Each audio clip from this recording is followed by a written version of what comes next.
From Kern Government Television, welcome to this week's Kern County Board of Supervisors meeting, originating from the County Administrative Center located at 1115 Truxtun Avenue, Bakersfield, California. Kern County's vision is to create and maintain a customer-centered county government designed to garner the confidence, support, and trust of the people we serve. Today's Kern County Board of Supervisors meeting will convene momentarily.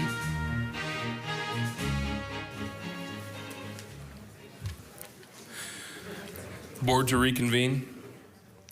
Madam Clerk, please call the roll. Supervisor Peters. Here. Supervisor Scrivener. Here. Supervisor Maggard. Here. Supervisor Couch. Here. Supervisor Perez.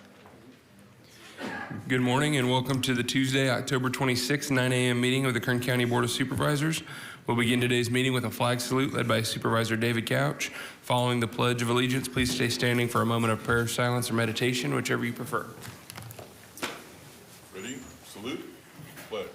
I pledge allegiance to the flag of the United States of America and to the republic for which it stands, one nation, under God, indivisible, with liberty and justice for all.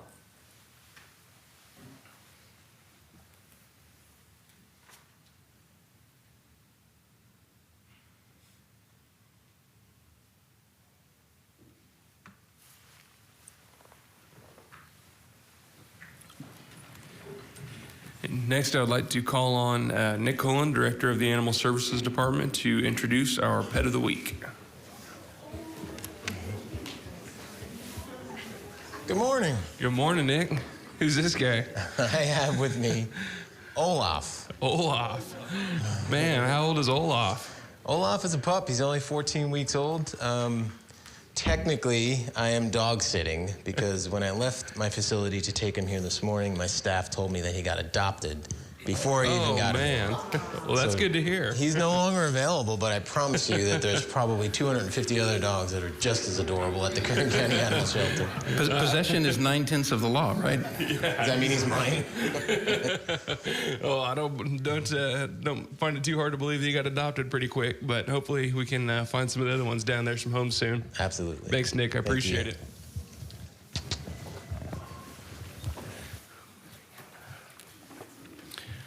Okay, we'll begin by considering the consent agenda. All items listed with a CA above the items are considered to be routine and non-controversial by county staff. Consent items will be considered first and may be approved by one motion. If a member of the public wishes to comment or ask questions regarding an item on the consent agenda, they may do so prior to a vote being taken. Members of the board may remove any items from the consent agenda, and it will be considered in listed sequence with an opportunity for any member of the public to address the board concerning the item before action is taken. Members of the public may also comment on any closed session items. At this time, I'll read the consent agenda item numbers, and that is items 4 through 7 on page 2, items 10 through 17 on page 3, 18 through 22 on page, and item 24 on page 4, items 26 through 32 on page 5, 33 through 39 on page 6, 40 through 47 on page 7, 48 through 54 on page 8, and 55 through 61 on page 9, 62 through 69 on page 10, and lastly 70 through 75, as well as item 77 on page 11. Is there anyone in attendance that would like to speak regarding the consent agenda? Okay, would any members of the board like an item removed for discussion? Mr. Chairman? Yes, sir. I will abstain from item number 61 on this agenda because of a source of income to my spouse. Clerk of the board, please record my abstention on this item. Even though I will vote on the motion to approve the consent calendar, my vote will only be for those remaining items. Thank you. Motion on consent, Mr. Chairman. Second. Thank you. Please cast your votes. The motion is approved. 4 ayes, 1 absent. Supervisor Perez. Okay, thanks. We're going to go slightly out of order. We're going to jump to item number 2, proclaiming November 15th through the 21st as Apprenticeship Appreciation Week in Kern County. And I would entertain a motion on that. So moved, Mr. Chairman. Second. Thank you. Motion is approved. 4 ayes, 1 absent. Supervisor Perez.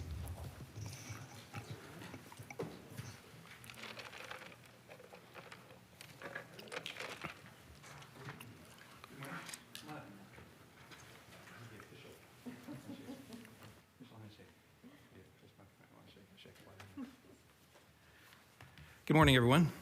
It's a pleasure to be with you this morning, and I ask you to join me in helping us to proclaim I'm joined this morning by Teresa Hitchcock, who, Teresa, I'm going blank, Employers Training Resources, no longer the name of the organization that you lead, or one of the many that you lead.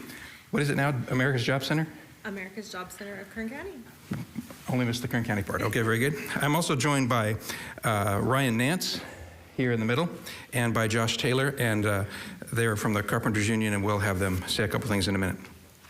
We're here today to proclaim the Apprenticeship Appreciation Week in Kern County, and this is a proclamation that is from the Board of Supervisors of the County of Kern, the state of California, which is officially proclaimed November 15 through 21, 2021 as Apprenticeship Appreciation Week in Kern County.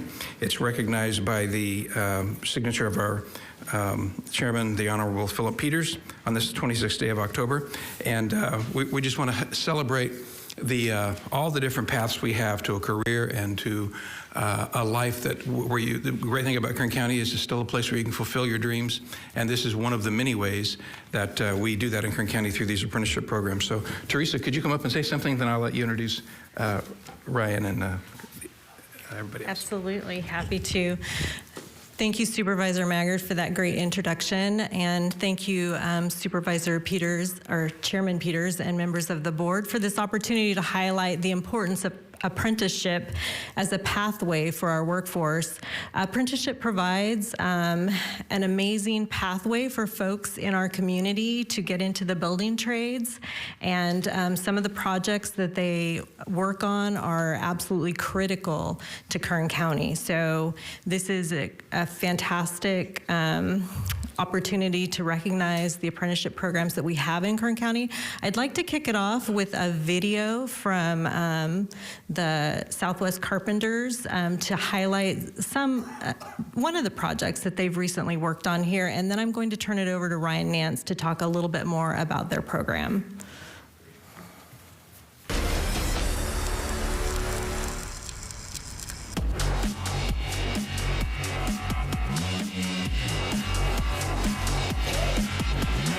Hi, my name is Josh Taylor. I'm the lead representative for Carpenters Local 661 in Kern, Inyo, and Mono counties. We're out here today at the Lake Isabella Dam Modification Project, one of the largest infrastructure projects on the West Coast. We've got union carpenters that are doing layout, structural forms, welding of structural embeds for rebar. It's one of the best projects in our council. When my dad told me about how good the union was and all the good benefits and how good the pay was, that's what made me want to join the union, and that's what made me get out of the military and join the union just like him and try and follow my dad's footsteps. Here at Lake Isabella Dam, I work particularly the noses. We use them as points of reference to tie in the rest of the walls. I direct the crews, manage safety, build these walls, making sure the guys have all their PPE on, hard hat, gloves, glasses. Also, because they're working at high elevation, their tiles are very important. I gotta be supervising all that, making sure the guys are safe. I've been working here since August of 2019. I am the on-site welder here for the Carpenters. Being a millwright, I've done a lot of traveling. This is my first long-term project. It's been amazing seeing the progress of how much of a grand scale this really is. Working on an infrastructure project like this gives me stability in my life, helps me continue working so I can provide for my family the benefits that they need. Infrastructure is very important. It brings jobs that can last up to 2 years. This particular project helps us continue our benefits. And yeah, they're important to keep us working.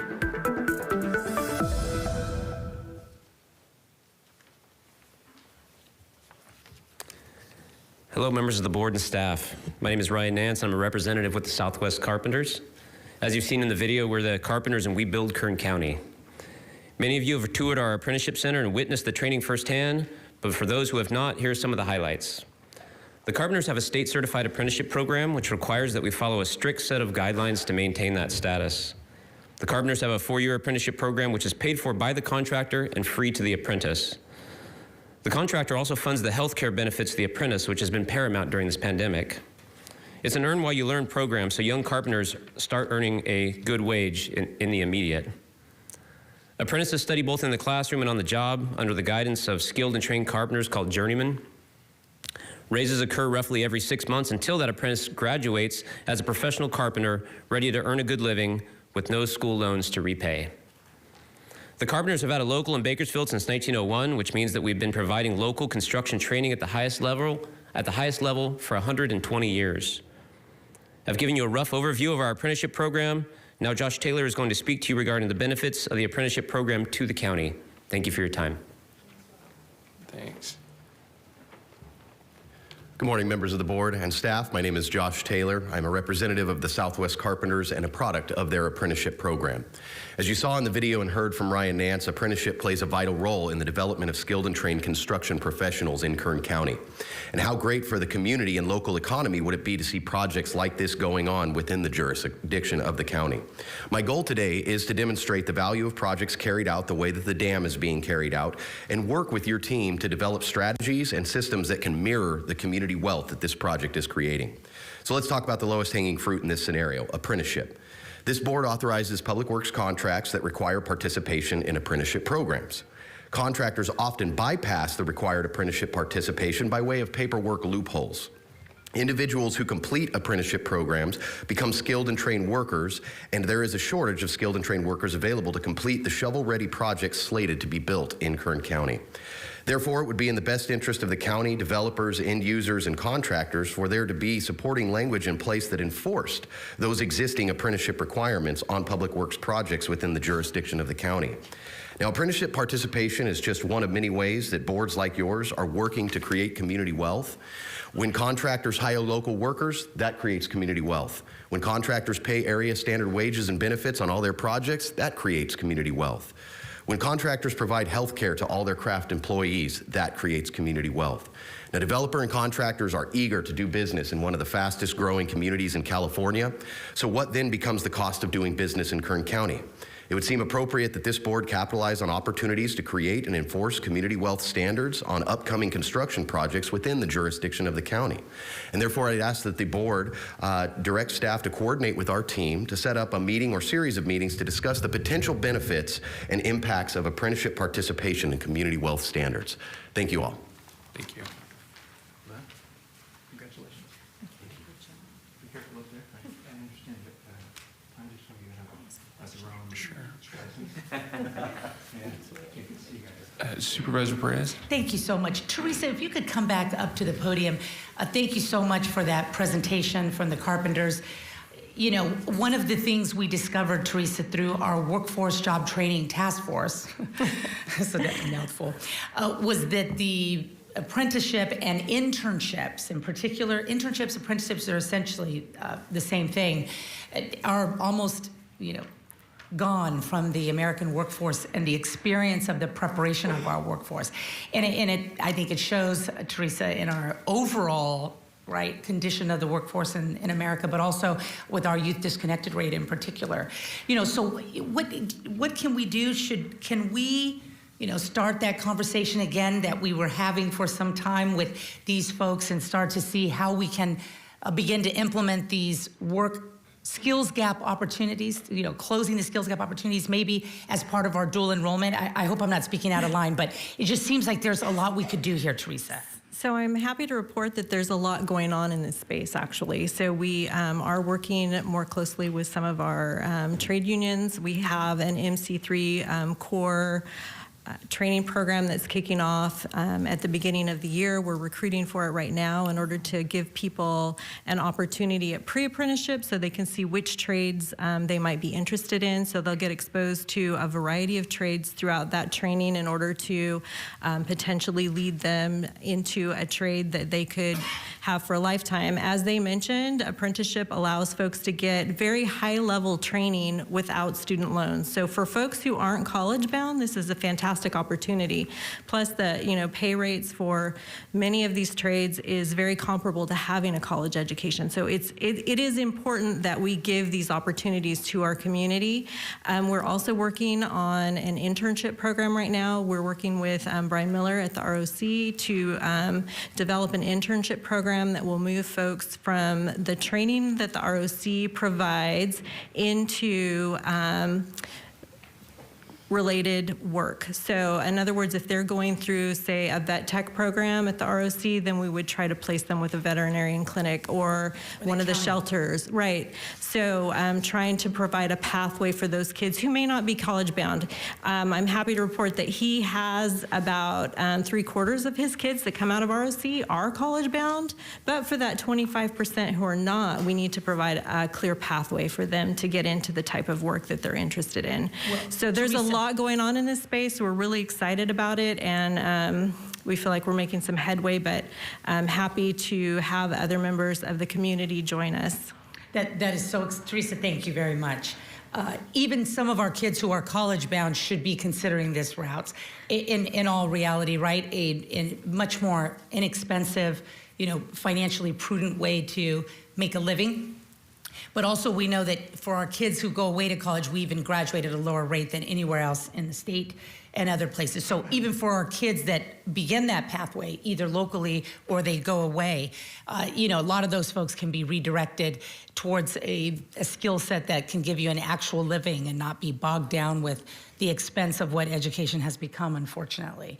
So this is very exciting. I would like, Teresa, to, incorporate the county more into, or it sounds like you're doing a great job. It's not a criticism, but I would like to be more proactive in that process, and the Carpenters should, those are the best skilled, best trained workers in the world.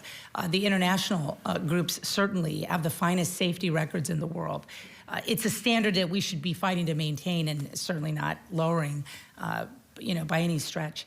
So I would like to be a bigger part of that, Teresa. And I know Ryan Nance from years ago. I haven't seen him in a while, but I know the quality of his work, and I would love to participate more in that, because I've also heard BC is launching a BA by 19.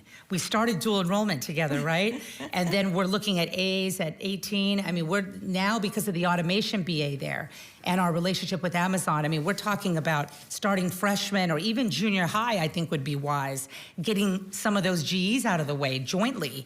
I don't know why we're not doing that, Teresa, right? That's not your jurisdiction, but certainly we could have kids at 19 with BAs. You can imagine police science BAs, right? I talked to the governor's staff about this recently, about launching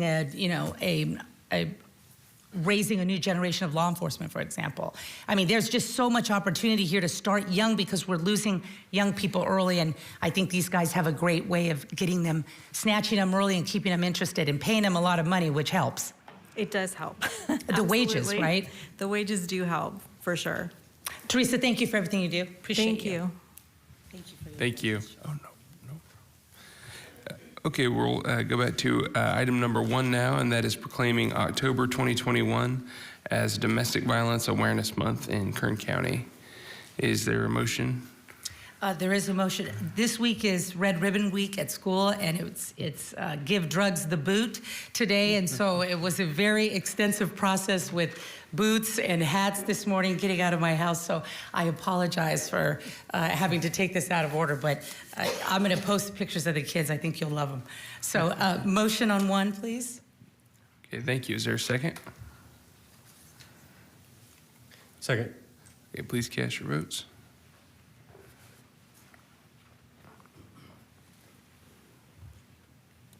Thank you. The motion is approved. All ayes. This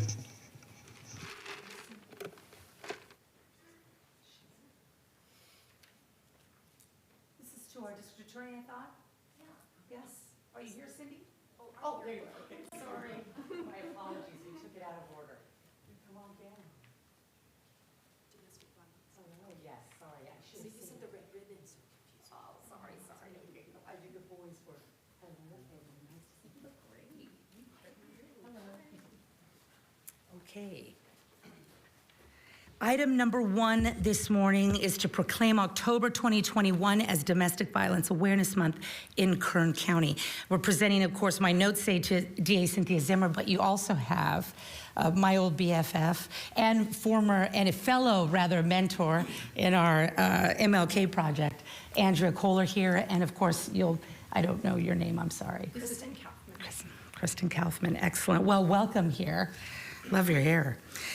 Good morning, Chairman Peters and fellow members of the board. Today we proclaim October 2021 as Domestic Violence Awareness Month in Kern County.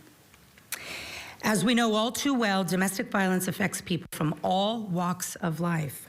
It affects women, men, and children of all racial, ethnic, cultural, social, religious, and economic groups.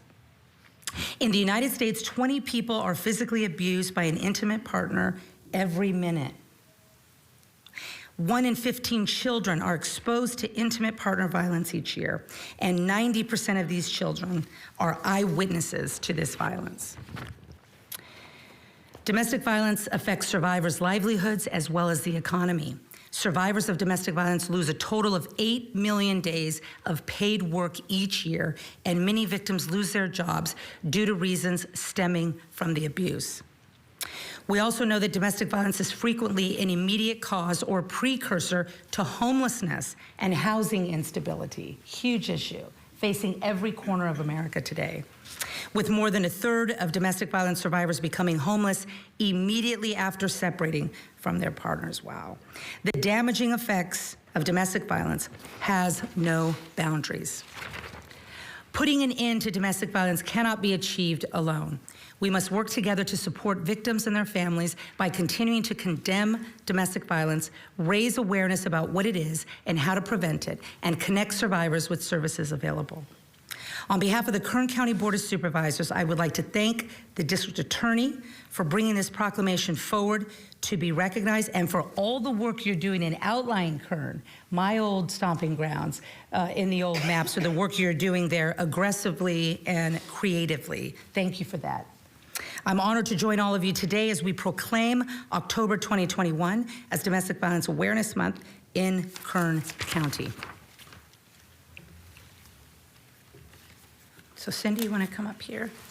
I know you have some words, but I would like to present to you on behalf of the Board of Supervisors of the County of Kern, State of California, officially October 2021 is Domestic Violence Awareness Month in Kern County, and this recognition has been entered into the official board minutes and signed by our most honorable and delightful chairman.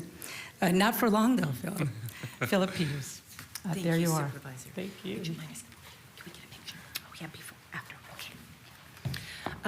Mr. Chairman, members of the board, thank you, Supervisor Perez. October is Domestic Violence Awareness Month, and it's a time for us at the DA's office, in law enforcement, and our advocates, our many partners, to take the opportunity to honor and remember victims, but to also acknowledge that and raise awareness that domestic violence affects so many different types of people, both women and men who very often suffer in silence because they don't want to report it, and people from all walks of life, the very wealthy and the very impoverished.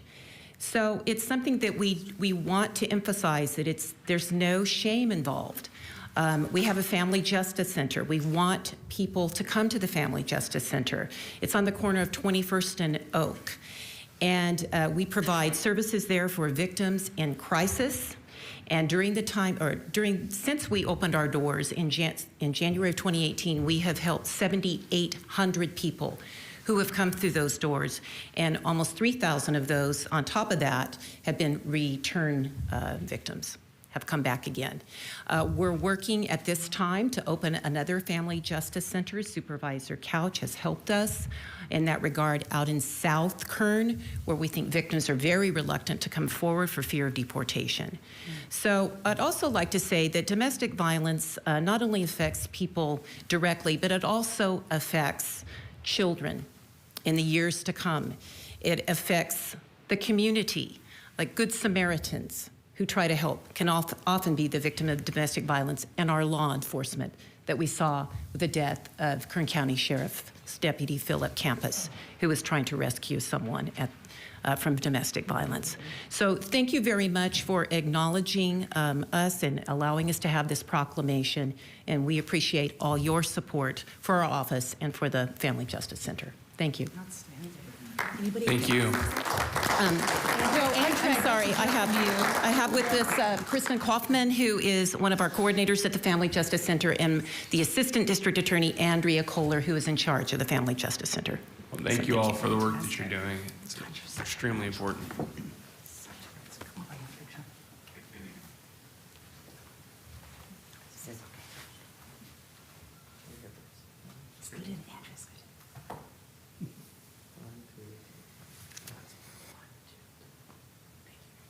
Thank you. No notes even. Very impressive. Thank you, Chairman. Thank you.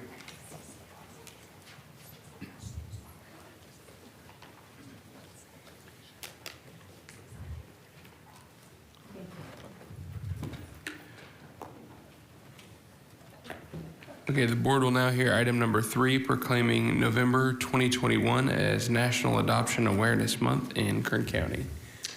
And I'll entertain a motion to approve. Motion to approve. Second. Please cast your votes. The motion is approved. All ayes.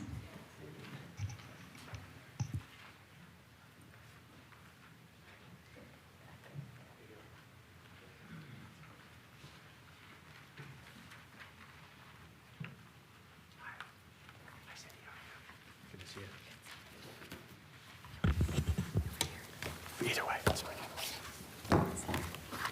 Good morning, Mr. Chairman and members of the board. I have with me Cindy Utes, the Deputy Director of the Department of Human Services, and I'll be presenting to her. November has been designated as National Adoption Awareness Month to focus attention on children living in the child welfare system who are waiting to be adopted. Currently, there are over 2,000 children in Kern County's foster care system living in out-of-home care. These children come into care because of abuse or neglect and range in age from newborn to over 18 years. Some are brothers and sisters, some have physical, mental, or emotional disabilities, and all have suffered the trauma of being separated from their families. Many of these children live with relatives and non-relative family members who, while services are provided, to return them to their parents.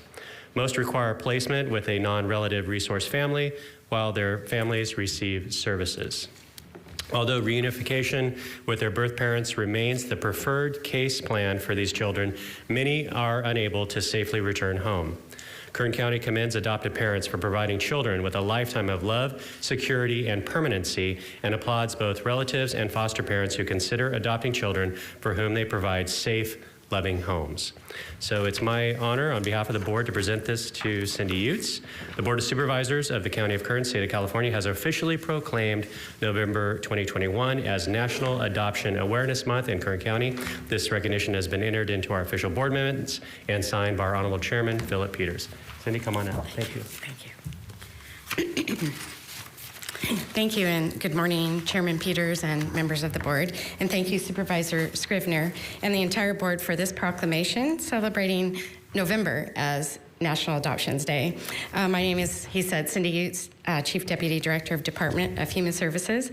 And today I'm also joined by Superior Court Judge Wendy Avila. And she'll be speaking in a few minutes about her experiences. Judge Avila was adopted as a baby and will be speaking today about how adoption has impacted her life. This is the 18th year our department has been joined by the board in celebrating National Adoptions Day. I would like to give a big thank you to our many partners who are critical to the success of this adoption process. If you're here with us today, I'd like you to please stand when I say the name of your agency. First and foremost, I would like to thank Superior Court Judge Wendy Avila, Kern County Superior Court's both Family Law and the Family Justice Center. I'd like to thank Jim Luft with the CARE Foundation, who provides major funding to us for this event, Koinonia, AspiraNet, Kern Bridges, ChildNet, CASA, and also the Bakersfield Angels, who helps us make this event successful. Also, DHS Adoptions, led by Assistant Director Maria Bermudez, represented today with Becky Hagar and Cliff Taylor. And also our DHS Outreach team, led by Janice Slagle for leading the committee. But the people we really want to thank the most are our adoptive families. As you heard, we have over 2,000 children who are in care, and with that, the need for foster and adoptive families is great. Together, we work every day to reunify children with their families when it's safe to do so, but when it's not, we need families to come forward as adoptive families and make a lifelong commitment to those children. Today, I'm honored to introduce to you Judge Avila, who will also share a few words about adoption and the impact it had on her life. Thank you. Thank you. Good morning, Mr. Chairman and members of the board. In 1968, Ernest and Ginger Avila made a life-changing decision to adopt a child with whom they had no relation, excuse me, and without regard for race or ethnicity. They knew then what holds true today, and that is that family is about love. Ernest and Ginger Avila were my parents. I remember many times my mother telling different aspects of my adoption story. She loved to do that. I remember her frequently saying, you know, adopted children are very special. She'd go on to explain how not only do adopted children have parents who loved them enough to put them up for adoption, to allow them the opportunity for a better life, but they have another set of parents, her and my father, who loved them enough and actually chose them, me, to be their child. My mother was a very smart woman. Adopted children are special. I can't say that my life as an adopted child has always been easy. Both of my parents and my brother, who was their biological child, are all now deceased. And sometimes being adopted can be a little awkward, like in grade school when your teachers have you do those family tree projects. Adopted kids don't ever quite know where to start with those. Or I can tell you, there's the people who make the innocent comments, honey, where did your Asian eyes come from? Which parent got you those? I don't know. And I can't tell you how many times my mother's fair-skinned and white hair from her Norwegian heritage created puzzling looks, and you know they just wanted to follow up with, how on earth are the two of you related? But I can tell you that I would have it no other way. I love being an adopted child. And when in December of 2020, December of last year, I was appointed to the Kern County Superior Court bench, I was particularly thrilled when I learned that I would receive the assignment as the Juvenile Justice Court judge. Children had long been my passion, and I learned that part of the duties for juvenile court judges was we got to preside over adoptions. And when on April 2nd of this year, I had the opportunity for the first time to preside over adoptions, I didn't think this would happen, but I couldn't help but get emotional. Prior to taking the bench, I couldn't help but think about the day that my parents had been there for my adoption finalization hearings. I thought about there was no way that Ernie and Ginger Avila could have ever dreamed that 53 years later, that baby girl that they had adopted would be presiding over adoptions as a Kern County Superior Court judge. I now see my parents' faces in the faces of all of the adopted families who come before me, with all of the love and the hope that they have for their children. Friday afternoons, which are when we do adoptions, have become my favorite in juvenile court. As part of the proceedings, I usually fit in that I too am adopted. The range of reactions from mothers getting tears in their eyes because in me they can see all the hope they have for their children having come true, or parents leaning over and nudging their kids and telling them, see what you can be? The reactions have been nothing short of special. Friday afternoon adoption days are when life comes full circle. I thank you for allowing me to share a piece of my adoption story with you and for declaring November and recognizing the significance of November as National Adoption Awareness Month.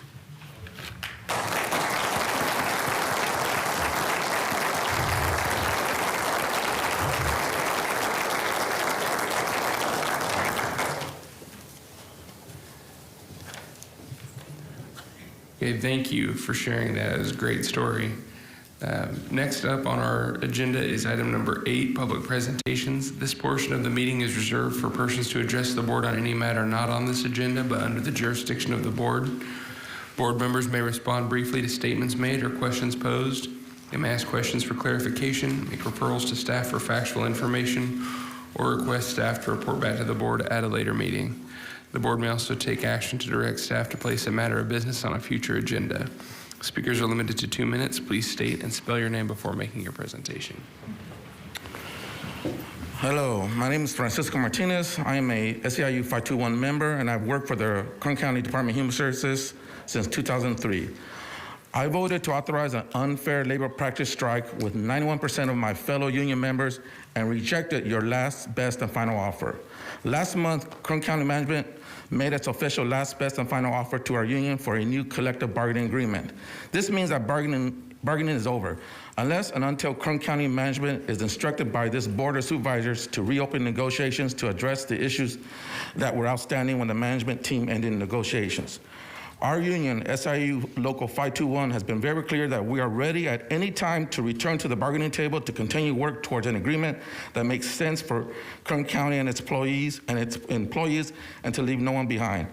The Board of Supervisors and the CAO aspects of the last, best, and final offer appear to not have been thought out, and all of this could have been improved by continuing negotiations. Here are some questions which the Board of Supervisors may want to raise with their bargaining team. Is it consistent with Kern County's values or even basics of good employees relationships to lie to 934 Kern County employees about what they will be paid? All current county employees are hired with the understanding that if they perform satisfactorily, they can count on getting a 5% raise on their anniversary date. This is spelled out clearly on page 18 of the Kern County Employee Handbook, which states, for the sake of time, I'll try to abbreviate really quick. All new employees start at step A.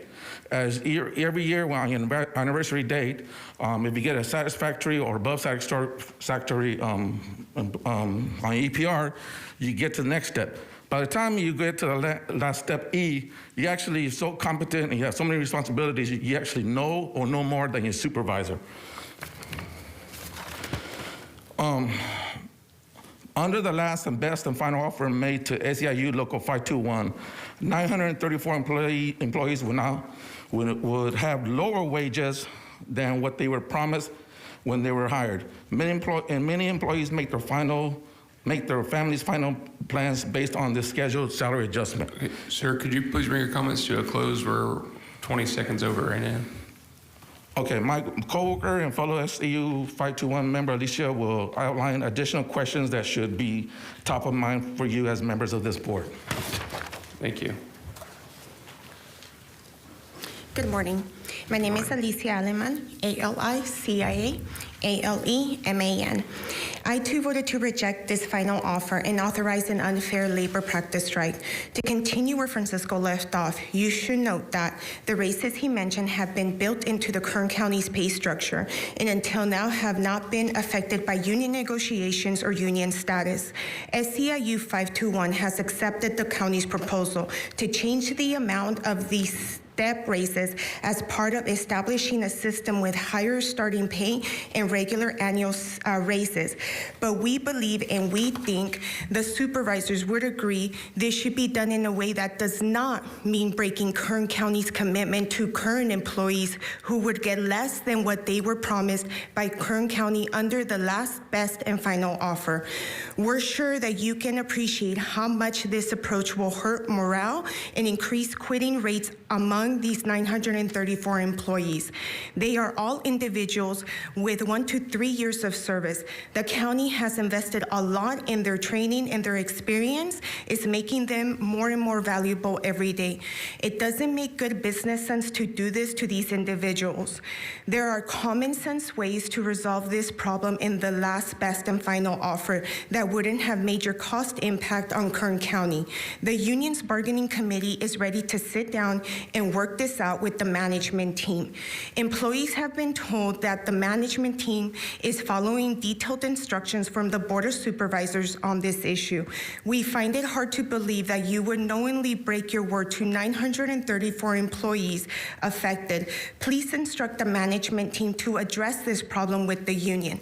The county has committed a growing list of unfair labor practices. The county management team approach to bargaining will increase increase the county's litigation costs. It doesn't have to be that way. In the last few days, the Public Employees Relations Board has issued 3 more complaints against Kern County for illegal anti-union activity.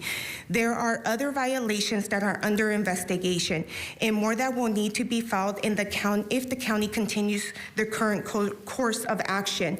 One significant charge is the unilateral violation of the Me Too clause. That is Could you please bring your comments to a close? We're again 20 seconds over. Okay.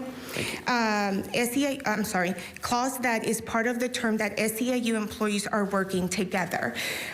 We do not want to strike, but your unfair labor practices and illegal tactics to force this unfair contract on our essential workers has forced us to prepare. Thank you. Thank you. Okay, just a reminder of the 2-minute limit. Please try and be mindful of that. Thank you. Hi, good morning. My name is Tracy Schaffner. I am a social service worker, and I'm actually a social service worker in foster care today. So in the Department of Human Services, I am an SEIU 521 member, and I work for the county since 2004.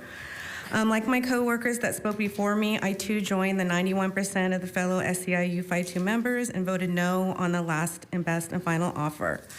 And our union is prepared for an unfair labor practice strike. I want to be clear in communicating with the board members and our community that the statements expressed by the county CAO's office following the votes to reject the offer were not only incorrect but very offensive. The notion that, quote, union leadership rejected and is working against the county's efforts to compensate employees frames me, a committed employee of the county of 17 years. I did vote no, but it was obvious why. It was a negative impact it would have on over 934 of my coworkers. The truth is, the final offer does not include multiple cost of living adjustments for several years as outlined in Mr. Alsop's. It does break promises made to workers when they agreed to work here. For me, as a county employee, again, for 17 years, that was a 20-cent increase. 20 cents for 13 years I would have gotten. And I'm a social service worker in foster care. And I've worked for the county for 17 years. It's embarrassing. I was only gonna get 20 cents. How is that equal and fair? We're standing up here and trying to tell you that we are social workers of Kern County, and we would like you to look at that budget.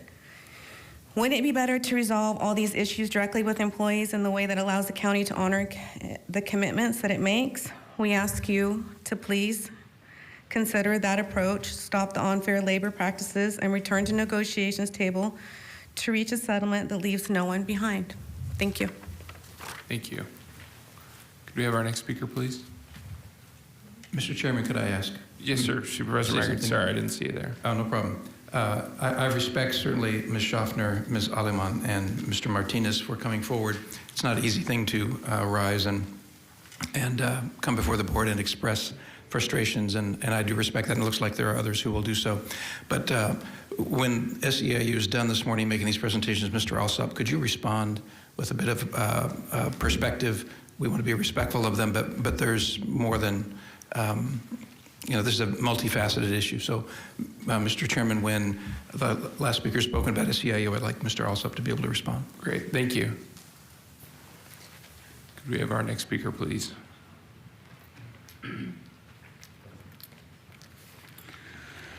Good morning, ladies and gentlemen of the Board of Supervisors. My name is Tabitha Lyons, T-A-B-A-T-H-A-L-Y-O-N-S. I work at Kern Medical. I've been there for 11 years. I work in the psychiatric department. I'm here to urge the Board of Supervisors to save an award-winning Kern Medical pharmacy from closing its doors. I want to point out some of the reasons we value the pharmacy. I work with the pharmacy to prepare deliveries for medication to be delivered to our department when a patient is scheduled for discharge. This ensures patients will get their prescriptions before discharge. Some of the patients, when discharged, will not get their prescriptions because they are not of sound mind or homeless or both. They do not have the means to get their unique prescriptions anywhere else. This will leave them in a worse off position because they do not and will not have the medications to help them with their illness. It is imperative that we keep the doors open and continue to do the right thing for the Kern County and the people who live in this county. Our pharmacy program, Meds to Beds, cannot be found anywhere else, and it's been proven in articles that our staff and this program cut down the readmissions. The outpatient pharmacy is award-winning and will perish if you all do not do the right thing. Also, with having a pharmacy on campus, patients in the other parts of the hospital are a walk away from getting their medications. For example, within the behavioral health unit, we must have medications for patients before they are discharged. Within our department, a patient cannot be discharged to a new facility without their meds. Patients that are discharged home or even to the homeless shelter gets their medications from the outpatient pharmacy. What are they to do if they need specialized meds or controlled substances that this pharmacy has in stock all the time? Ma'am, could you please bring your comments to a close? Yeah. My question to you, how is the behavioral health unit going to get the medications if you close the pharmacy? We won't get medications on time, and we'll lose beds for patients to go to different facilities. I urge you to not close the pharmacy because Kern County does need it. Thank you. Could we have our next speaker, please?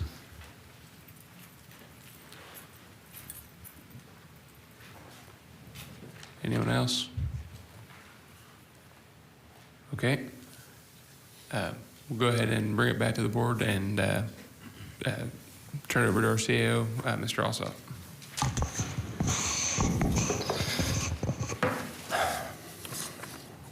Thank you, Mr. Chairman, members of the board. Thanks, Supervisor Maggard. I appreciate the fact that it was mentioned that SEIU employees are getting a 5% raise, and that's something that's promised to them when they're hired in the context of compensation not being increased at all for a long time. I think that's an important piece of information. Our approach on dealing with our bargaining units, and we have a lot of bargaining units that we've got to deal with. SEIU is one. They are our biggest, the majority of our employees. Our approach has been to try and provide compensation increases for our workforce across the board. That's been the goal. And in doing that, we wanted to provide proposals to each and every one of them that assured that we would never again be in the position that we're currently in. And never mind, we've got a lot of things happening. We've got some financial issues. We've got some real problems with year-over-year growth in our two main revenue sources, property and sales tax.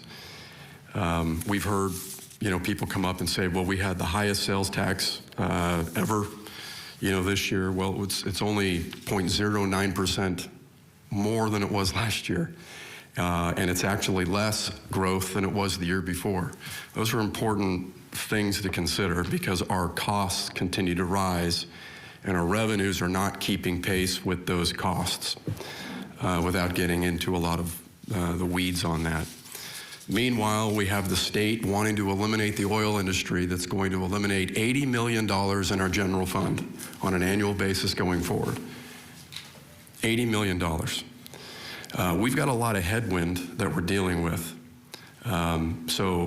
We're doing all of this in the context of all of that.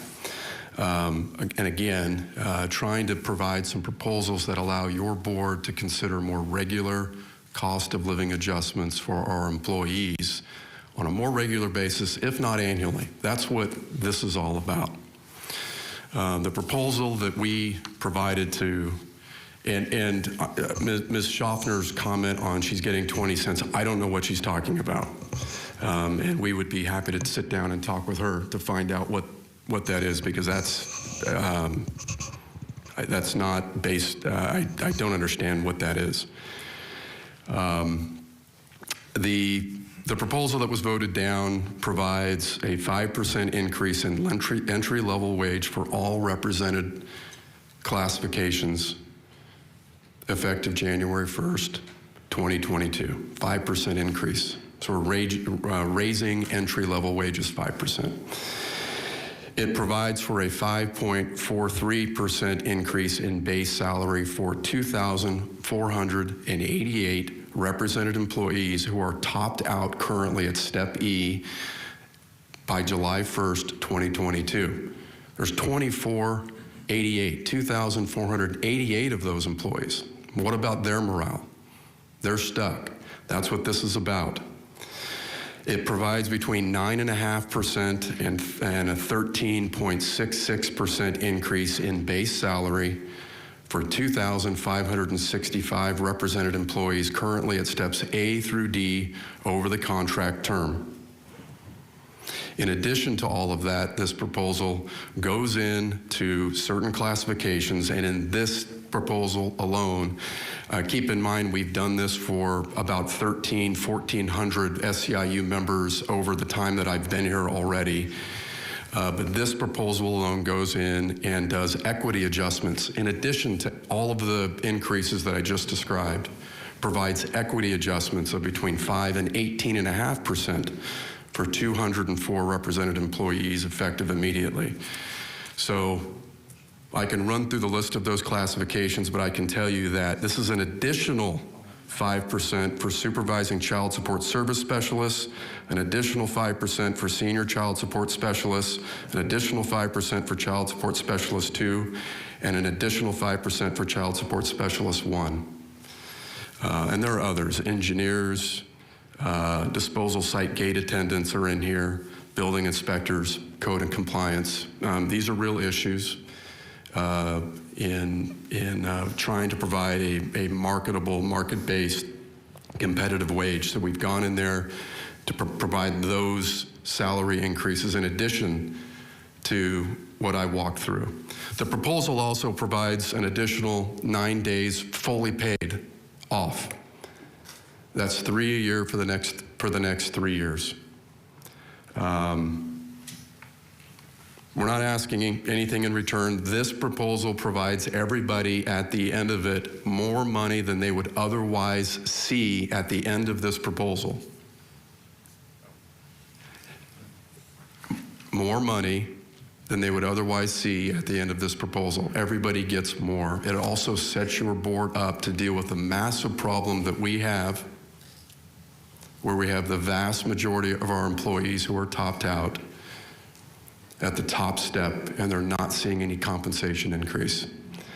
So that's the proposal, and we're happy to, if anybody wishes to call HR and talk to them about their situation and where they are in this.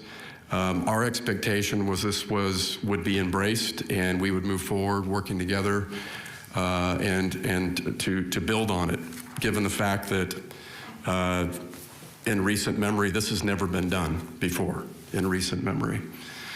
So we consider this a pretty significant proposal. Keep in mind, we have 12 other bargaining units that we've got to work with, or I'm sorry, 11 other bargaining units that we've got to work with. Keep in mind all of the headwind that we have as a county, and having to navigate through this while ensuring that the county is well positioned financially going into the future. It's not easy, but anyway, thank you for the opportunity to walk through the proposal as it was presented. And again, anybody that has any questions, they can contact HR, and I'm sure Mr. Brown and his staff are happy to walk through with each person where they stand in this proposal. Thank you. Thank you, Mr. Alsop. Supervisor Maggard, any other questions? Any other questions from the board? Chairman Peters, can I make a real quick statement? Just real quick. Okay, sure. Appreciate it. Thank you. Yes, it's Francisco Martinez again. I would like to take on the opportunity. The CEO mentioned that if he wants to meet with union members to see what we're talking about, you know, like your colorful term. So I would love to take this opportunity, wants to get together and get with our financial numbers people, we get together how we're coming into Tracy's situation. So just want to take him up upon that offer. Thank you. Okay, thank you. Thank you. Okay, we'll now move on to item number 9, and that's board member announcements and reports. And I'd like to begin by inviting our Director of Public Health, Bryn Kerrigan, up to share a report on the COVID-19 pandemic.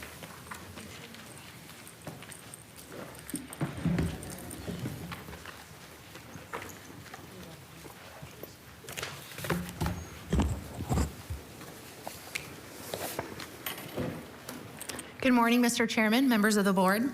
Good morning. On August 28, Kern County's 7-day average case rate peaked during the third surge at 43.6 per 100,000 people. Today, it is at 22.6. On September 1st, Kern County's 7-day testing positivity rate peaked at the third surge at 9.9%. Today, it's 7.3%. On September 13th, Kern County's COVID-19 hospitalizations peaked with 336 hospitalizations. Our COVID-related ICUs peaked on October 3rd with 80 ICU patients. As of Sunday, we had 219 COVID-19 related hospitalizations and 75 patients in the ICU. As of yesterday, Kern County's hospital system had 188 staffable available regular hospital beds and 15 staffable available ICU beds. Kern's ICU capacity is 7.4%, and the San Joaquin Regional ICU capacity is at 13.2%. As of yesterday, 842,059 doses of the COVID-19 vaccine have been administered to Kern County residents. 401,431, or 53.2% of Kern's eligible population has been fully vaccinated against COVID-19. I'm sorry, what percentage? 53.2%. Thank you. Another 69,987 people have 1 dose of their 2-dose series, meaning 62.5% of Kern's eligible population is at least partially vaccinated. 72% of our 65 and older population are fully vaccinated, and 40.9% of our 12 to 17-year-old population is fully vaccinated. According to California Department of Public Health, during the period of October 3rd through October 9th, unvaccinated Californians were 6.6 times more likely to get COVID-19 than fully vaccinated Californians. Unvaccinated Californians were 12 times more likely to be hospitalized with COVID-19 than vaccinated Californians, and unvaccinated Californians were 17.8 times more likely to die from COVID-19 than fully vaccinated Californians. Kern's average daily case rate over the past 14 days is 27.36 per 100,000 people. Our vaccinated average daily case rate is 5.2, while our unvaccinated average daily case rate is 43.52. Over the last 14 days, 92.03% of our cases were amongst those who are unvaccinated. Since January 21st, 2021, Kern County has had 54,673 cases, with 52,823, or 96.62%, being amongst those who are unvaccinated, and 1,850, or 3.38%, being amongst those who are fully vaccinated. 0.47% of our fully vaccinated population has tested positive for COVID-19. During this same time period, we've had 2,414 COVID-19 related hospitalizations. 2,347, or 97.22%, were in those who are unvaccinated, and 67, or 2.78%, are in those who are fully vaccinated. 0.017% of our vaccinated population has been hospitalized with COVID-19. We have identified 1,031 individuals who have positive tests more than 90 days from their initial positive test. This equates to 0.7% of our residents who have had COVID-19 that have been reinfected, as compared to 0.47% of our vaccinated population who has had a post-vaccination infection. There have been 128 individuals who have been reinfected with COVID-19 who have been hospitalized during one or more of their COVID-19 illnesses. 45 were only hospitalized during their first infection, 57 were only hospitalized during their second infection, and 26 were hospitalized during both infections. Those who are hospitalized during their second infection are following development of some level of natural immunity, totals 83, or 0.056% of Kern County's population who has had COVID-19. For comparison, 0.017% of the vaccinated population has been hospitalized. On October 21st, the CDC director authorized the Advisory Committee on Immunization Practices, or ACIP's, recommendation for a booster shot in certain populations. Specifically, for those who've received a Pfizer or a Moderna COVID-19 vaccine, the following groups are eligible for a booster shot 6 months or more from their initial series or their second dose. Those who are 65 and older, those who are 18 or older living in long-term care settings, those who are 18 and older with underlying medical conditions, and those who are 18 or older who live or work in high-risk settings. Booster shots are also recommended for people who receive the Johnson & Johnson COVID-19 vaccine. The booster is recommended in all people who are 18 and older 2 months following their first dose. Additionally, CDC's recommendation now allows for a mix and match dosing for booster shots. This means that people can choose which vaccine they receive for their booster dose, and it does not have to be the product they received during their primary series. A committee of the FDA is scheduled to meet today regarding the emergency use authorization of the Pfizer vaccine in those who are 5 to 11 years of age. The CDC's Advisory Committee on Immunization Practices is scheduled to meet November 2nd and November 3rd and are anticipated to review the data related to this age group. Mr. Chairman, members of the board, this concludes my update. Thank you very much, Ms. Kerrigan. Are there any questions from the board? Supervisor Maggard. Thank you, Mr. Chairman. Thank you, Ms. Kerrigan, for your presentation to us this morning. When my boys were children, we used to sing the song that never ends, and it just goes on, and it has no conclusion, and it's feeling like this is the pandemic that never ends. Is there any talk of any expectation or projection that there might be another wave in the offing coming down the road? Supervisor Maggard, through the chair, it's hard to know whether or not we will have a fourth wave. I would anticipate we will start to see some increases after we see all our cases decrease from this third wave, but we can just hope that it doesn't become a full-blown surge and we just see some transmission activity in the community. I read a story in yesterday's Bakersfield Californian that I believe you may have been a source for, but you may have just said something contrary to what that story said. And my understanding from that story is that the FDA is meeting today regarding considering approving the Pfizer vaccine for use in children 5 to 11. Is that correct? Supervisor Maggard, through the chair, that is correct. Thank you. So as that becomes available, parents are going to have to make some more and more decisions about whether or not their children should be vaccinated.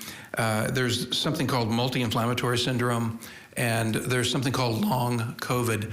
Could you walk us through what those two things are and how they affect children?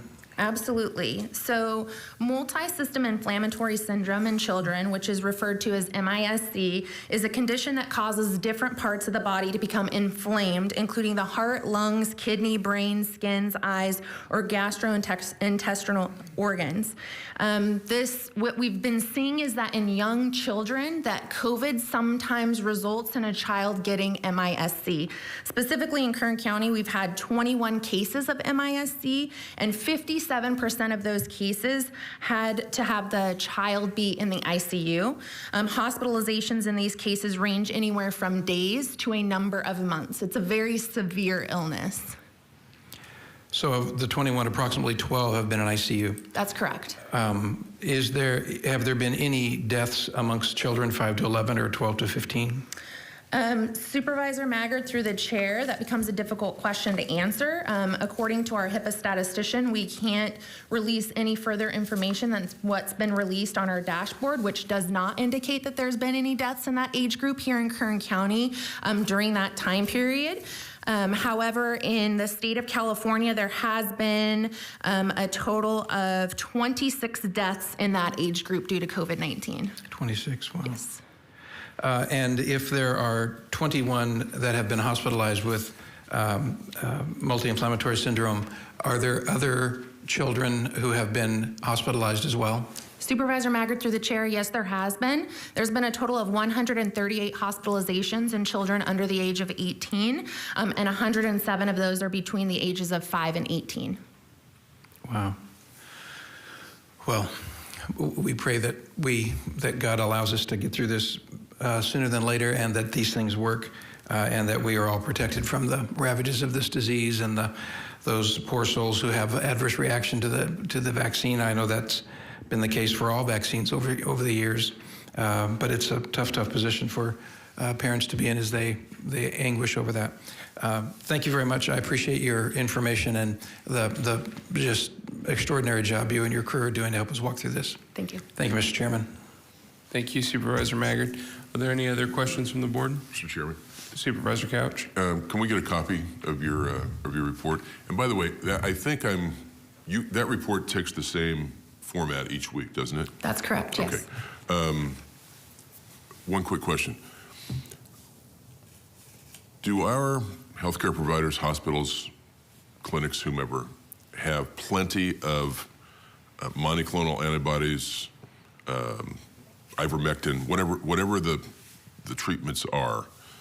What's the status of that in Kern County? Supervisor Couch, through the chair, as you may recall, a few weeks ago there was a nationwide shortage of monoclonal antibodies, and they switched to an allocation method where the local health jurisdiction got involved. So our department allocates monoclonal antibodies here in Kern County. As of this week and even the prior 3 to 4 weeks, we have been able to meet the needs of all of the providers that are providing that treatment.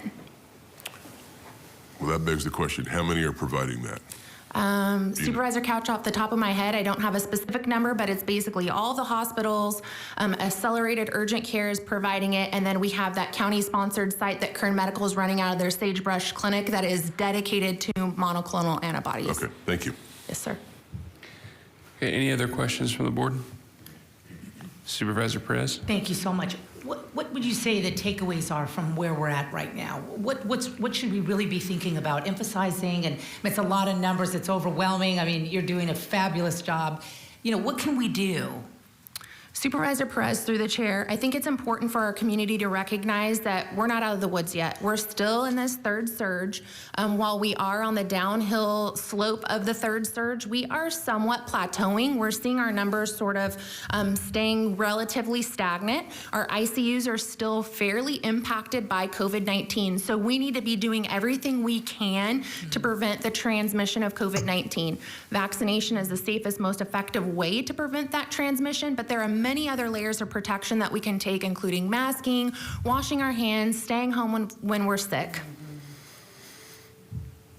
That's very helpful. Thank you. Okay, any other questions? Okay, thank you, Ms. Kerrigan. Are there any other reports or referrals from the board? Okay, seeing none, we'll consider our next item, 23, under Clerk of the Board, and that is the selection of members for the California State Association of Counties 2022 Board of Directors. And for that, I will turn it over to Kathy Kraus. Thank you, Mr. Chairman and members of the board. Your board is already aware that each year the California State Association of Counties, known as CSAC, requests the election of representatives for all California counties to serve on the CSAC Board of Directors. Your board will need to select one member and one alternate member for a one-year term before the annual CSAC conference this November. Currently, Supervisor Scrivener is the primary member and Supervisor Perez is the alternate. Therefore, it's recommended that your board appoint a member and alternate member to the CSAC Board of Directors and direct the clerk of the board to provide notification to CSAC. I'm available for any questions. Thank you. Supervisor Perez? Thank you. I don't know, I haven't talked to any of my colleagues about it, but I think it really would be great for Supervisor Peters to get involved in CSAC. I would certainly give him my position if necessary, or it's not my position, I'm sorry. I would gladly recommend and support you. It's not my position, sorry. To Supervisor Peters because he's youthful and has more energy than me, it seems. And I think you would do great there. And I think you'd do a fabulous job. But those are just some thoughts, either as alternative or whatever my colleagues feel. I think Peters would do a great job, and happy to step aside and introduce you to some folks I know up there. Well, thank you very much, Supervisor Perez. I appreciate that. Got a motion? Is Supervisor Scrivener? I'd like to hear from Zach. What would you like to do, Zach? I'm happy to keep serving as the appointee. Okay. And if Philip's interested in being the alternate, certainly would support that. Okay. Yeah. I think that sounds great. Yeah, I'd be happy to. And thank you again, Supervisor Perez, for the recommendation. I really appreciate it. Thank you. I move in that manner. Okay. Thank you. Okay, we have a Please. motion and a second. Okay. Excuse me. Before we vote, I missed the public comment portion of that. Is there any public comment? Okay, seeing none, I'll go ahead and ask you to cast your votes. Thank you. The motion is approved. All ayes. Okay, our next item is 25 under the CAO's office, and that is a report on the Rental and Utility Assistance Program. And for that, I will turn it over to our CAO, Ryan Alsop. Yes, sir, Mr. Chairman, members of the board. We're just coming back to you, as promised, to provide an update on the rental assistance, utility assistance efforts in our community. And wanted to tell you that last week we got together with, had a meeting with the representatives of the Housing Authority, Ms. Oviatt from our planning department, our planning director, was in attendance, and members of my office, Amanda, Mr. Zervis. We've had Cap K, Building Healthy Communities was in attendance, Leadership Council was in attendance, Unidad Popular Benito Juarez was in attendance, and the Greater Bakersfield Legal Assistance had a representative there. And we talked about the program, and I learned a lot, and I think everybody in the room learned a lot, and I think we walked away with some understanding of some of the issues that were raised, and I think with a consensus plan to try and deal with them. So with that, I know we have Executive Director Stephen Pels from the Housing Authority here, along with Heather Kimmel. And I believe Ms. Kimmel is going to do the presentation, so I'm going to introduce her now.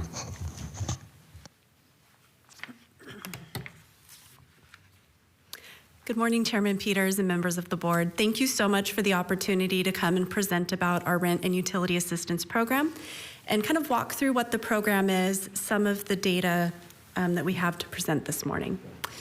So I'm going to give you a brief timeline of program implementation. I'm going to talk to you about the funding status, our efforts to prevent evictions, some performance outcomes and standards, along with the program changes that Mr. Alsop mentioned. So in January of 2021, we were approached by the city and the county and asked if we were interested in operating the Rent and Utility Assistance Program, known on the federal and state level as the ERAP program, Emergency Rent Assistance Program. At that time, it was going to be a 9-month program, so we had to come up with plans to stand it up very quickly, get funds out very quickly, and for it to be a short term in duration. So in February, we developed our program policies and procedures. We selected our software vendor to actually maintain and house the program. We selected outreach, case management, and marketing partners. We hired and trained over 30 new staff. And so by March of 2021, we were ready to go. So we launched our program officially on March 15th of 2021. Then in May, U.S. Treasury updated their program regulations. At that time, they extended the program, so it was no longer a 9-month program. It went out until the end of 2022. And they also launched an ERAP 2, so a second round of funding that extended the assistance out to 2023. So it was a big evolution at that time. We just launched the program, and now we've got this big change to it. So we had to go back to our program design and make sure that it could be a long-term program, right? That we could sustain it for more than 9 months. Then in June of 2021, U.S. Treasury updated their program regulations again. They updated the requirements for processing and reviewing an application. They lessened some of the regulatory restrictions that we were bound by. So we could start to take, and I'll get into this a little bit more when we talk about processing an application, but we could start to take more self-attestations or self-certifications of some of the information that was required. So again, we went back to our program design, we revamped it, we retrained our staff, and we updated it to meet the current regulations as of June 2021. In August 2021, U.S. Treasury updated their regulations again. So we went back to our program design and made sure that we were compliant with the new regulations. While all of this was going on, Ryan Alslop and his staff were working with the state of California to enter into contracts for the state block grant portion of the funding, which came with it its own challenges to execute. So our funding allocation, so for Kern County under the ERA 1 funding, we've got a little over $30 million. And for the ERA 2 funding, another almost $20 million, for a total allocation of $51.8 million.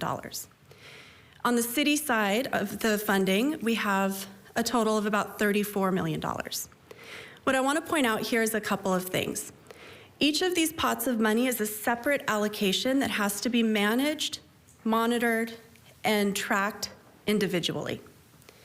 So we're managing right now 6 different pots of money.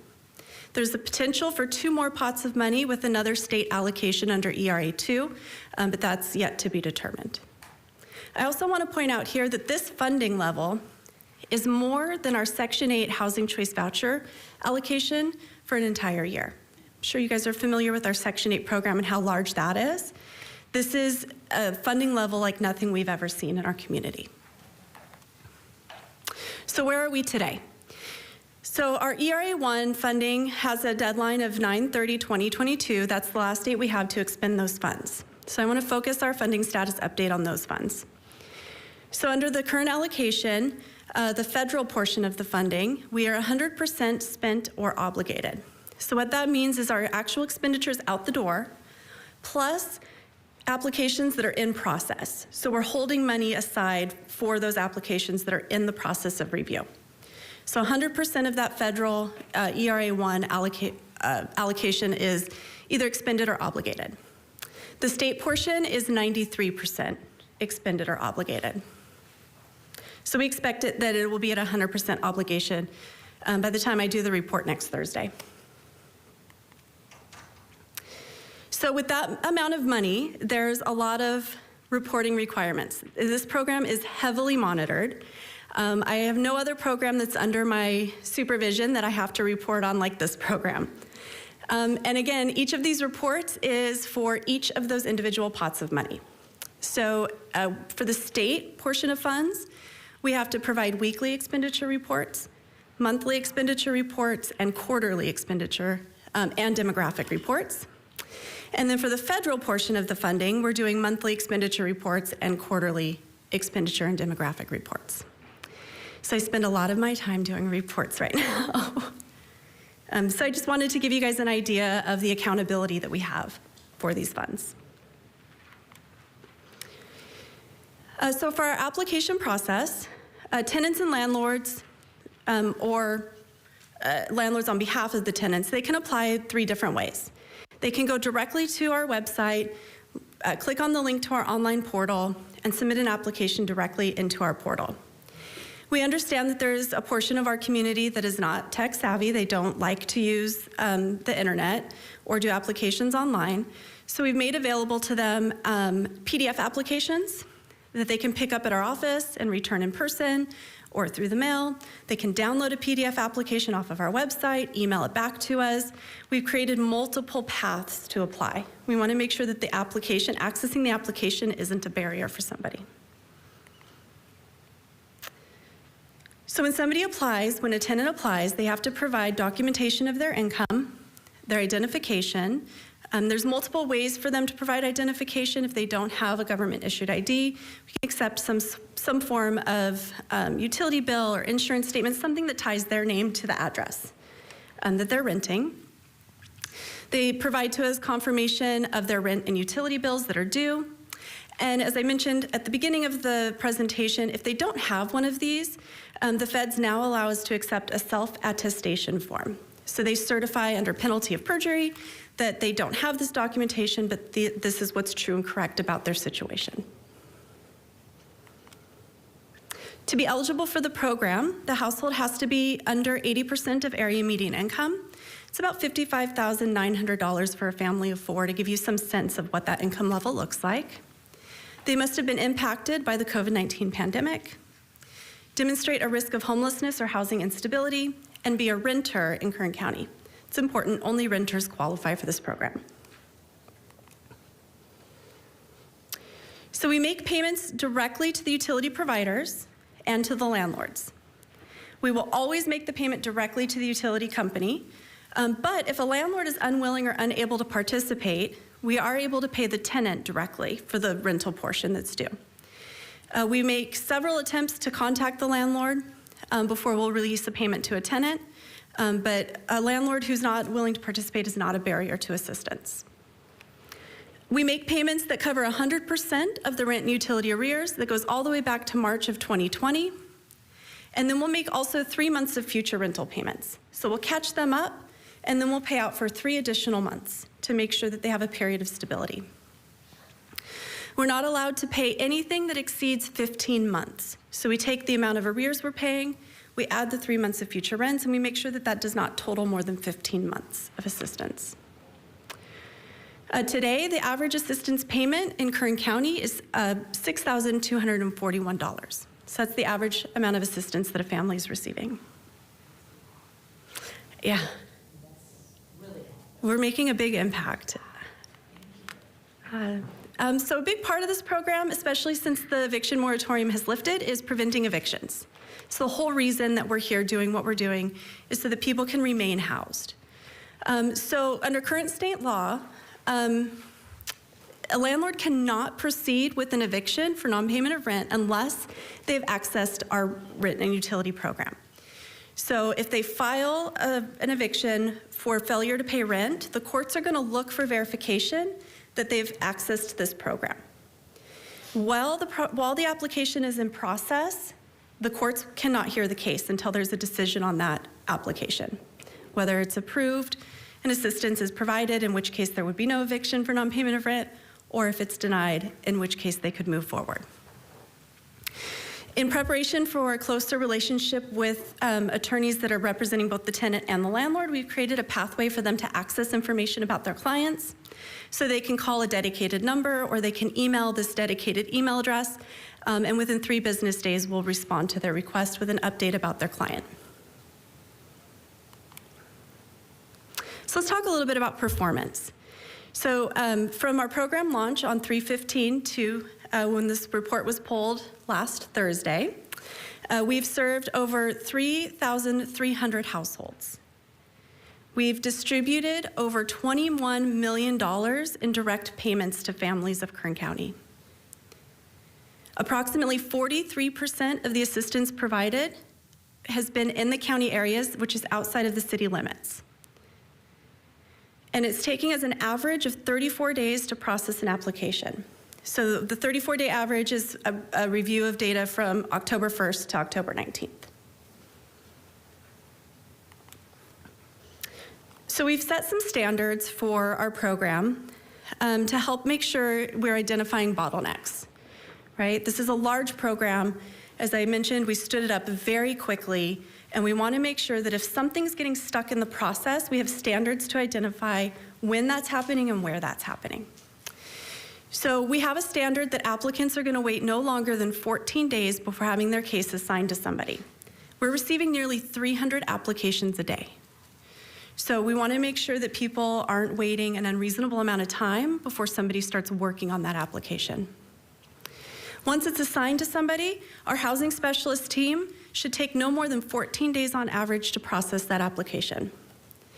There's some requirements under the U.S. Treasury regulations and the state regulations that requires to have contact periods for both the landlord and the tenant, which causes some applications to take a bit longer. We have to mail them notification. In some instances, they have 10 business days to respond, which can take the processing of applications out longer than what we'd like to see. So that's why we've set the average of 14 days. After the housing specialist completes their portion, it goes to the final review. So we do a fraud prevention check on all files. We're making sure that if there's instances of fraudulent applications, we're catching those before payment. Our supervisors review the application for compliance, and then it goes out for payment. So that final step, we want to take no more than 4 days on average. And that's an average, right? Yeah, so this is an average. So we do have applications. When we get to program changes, I'll talk a little bit more about that part of it, but we have some changes in place that we think will actually expedite this further. But this is the standards we've set for monitoring purposes. Oh, and we're at that slide right now, so we'll talk about changes. So out of the meeting that we had last week, we identified some areas that we could focus on to expedite the processing of applications. One of the things that takes the longest in processing an application and is the cause for most denials is when we need documents from the tenant. They've submitted an application that's incomplete, and we're trying to reach out to them to collect what's needed to finish processing it. Even with the self-attestation form, sometimes it's challenging to get that back from them. So we have been working with our 11 community-based organizations to kind of revamp the scope of work that we've agreed to do with them. So we've asked our community-based organizations, 2 of which are in the room, I see CAP-K and MLK Community Initiative, if they would be willing to actually assist with getting the application into the portal and making sure it's complete at the time that it's put in. So they have a more direct connection with this tenant than we do. And when they have them right in front of their organization and they're working with them, if they can collect everything that's needed, log into the portal as a tenant representative, and submit the completed application to us, the only work we have to do is try and verify the landlord. So that'll significantly expedite the amount of time it takes to process, or it'll reduce the amount of time it takes to process an application. I'll kind of jump out of order here a little bit. In talking with Community Action Partnership of Kern and with Lorelei's help that came out of the meeting, we're going to be looking at possibly redirecting a portion of their ESG grant to assist with this RUP program. So we're going to be working with CAP-K to follow up with people who were denied assistance. If somebody was denied because they failed to give us what we needed, maybe they need more hand-holding than what we could provide, right? Maybe they need more direct assistance than what our phone calls and emails and letters we send could accomplish. So we're working on our agreement now, but it's going to look something like us sending them those denials, them following up and offering direct assistance to help the person reapply with a complete application at the time that they reapply. And the last change that came out of that meeting that we're going to be implementing is we're going to have staff actually go out to application events. So our CBOs have already been holding these events where people come, they learn about the program, they can apply for the program, but we're going to have staff attend with them so we can review those applications in real time and let them know, at least on the tenant side, that everything is there and approved. We still have to do the work of verifying the landlord, so we can't release payments at these events, but at least the tenant will walk away knowing I have everything in that I need in and my application is submitted. So as always, we are committed to running the most efficient program we can. We're committed to getting this money out quickly to the people in our community who need it. And we are always open and thankful for comments, feedback, and suggestions by the community about how we might do that better. So again, thank you so much for the time to present. Thank you very much. I think we have a few questions. Supervisor Perez? I got a really nice call from Lorelei Oviatt last week telling me about your meeting and the connection, the human connection that she felt and that occurred there. And she was so encouraged, and that encouraged me. And I'm really grateful to you for just to have a sit down and listen to folks, because they really know what's going on the ground. I certainly don't. My staff has a much better sense, but this is why, you know, I love receiving that information, because it's certainly not a reflection of me or you. It is just some people are in a better position to acquire good information, as we are in different settings. So I just think it's really intelligent and a really reasonable approach. And the amount of money that's been gone out to the community to keep people stable, right? To keep our landlords feeling hopeful also.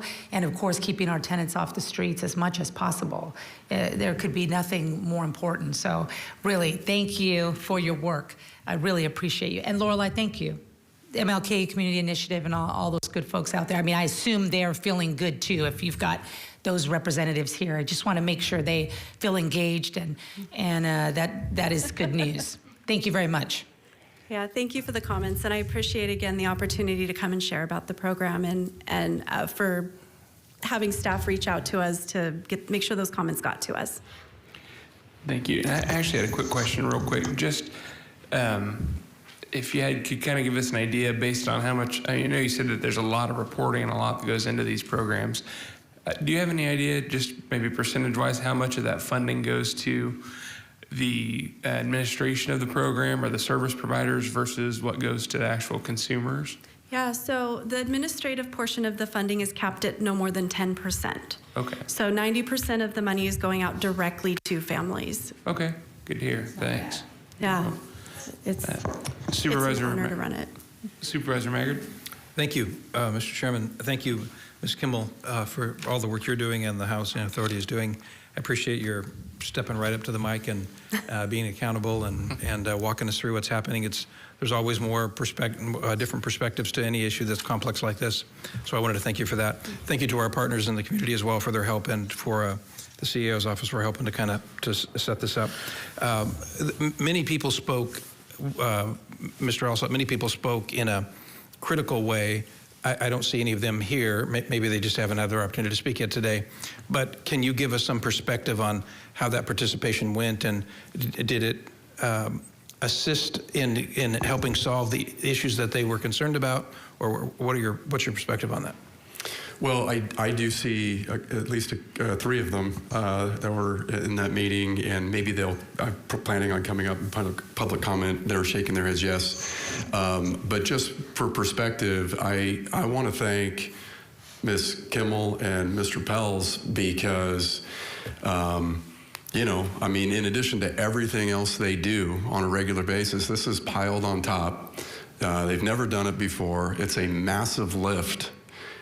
Trying to get these tens of millions of dollars out in the hands of people quickly, having to jump through all the hoops and make sure that the money's getting to where it needs to go, collecting all this. I mean, it's a monumental undertaking, and I think that the folks that were in the room in the meeting clearly understood that. I mean, there was acknowledgement of that, But with that, you know, with such a heavy lift, you know, you're going to, as Ms. Kimmel pointed out, you're going to run into, you know, you hit little deficit patches here and there, things that you want to tune up. And I think that in that kind of an environment, if you are not a quick change artist and have that kind of flexibility and mobility to be a quick change artist, then you run into problems. I think that meetings like that, conversations that we have, I think, are allowing us to be flexible and to make changes. Housing authorities embrace those things. CAP-Ks embrace those things. And we are embracing those. So I think we're set up well, and I think that we left the room with, at least I did, with some sense that there was a consensus agreement on how to move forward. And let's see how it works. Let's see if it works, and if it's not working, let's fine-tune it and change again. And you know, if we need to get back in the room and meet again. But what she's outlined for you today is really a stronger tether So this is about caseload, case management, right? Troubleshooting.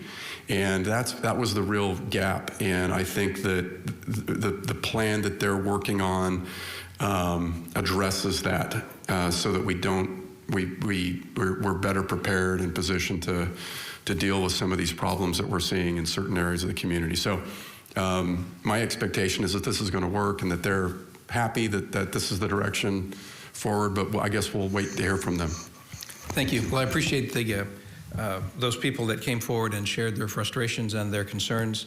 Appreciate the response that we've had. These are unprecedented times and nobody's ever been here before. So we are trying to figure it out as we go. And I know we're all doing our best to do that. So thank you, Mr. Chairman. Thank you, Heather. And thank you, Ryan, and all the other participants. Thank you. Are there any other questions for Ms. Kimmel? No. Thank you for the presentation. Chairman Peters, if I can just really Sure quickly thing. before I step away. I didn't realize that we had some of our other partners in the room, and so I don't want to leave them out. The group that is going to be making comments after me are also partner organizations on this program, and will be helping with that application kind of revamp or relaunch that we've been talking about. Great. Thank you very much. Thank you. Okay, so we'll open it up for public comment right now. If we could have our first speaker.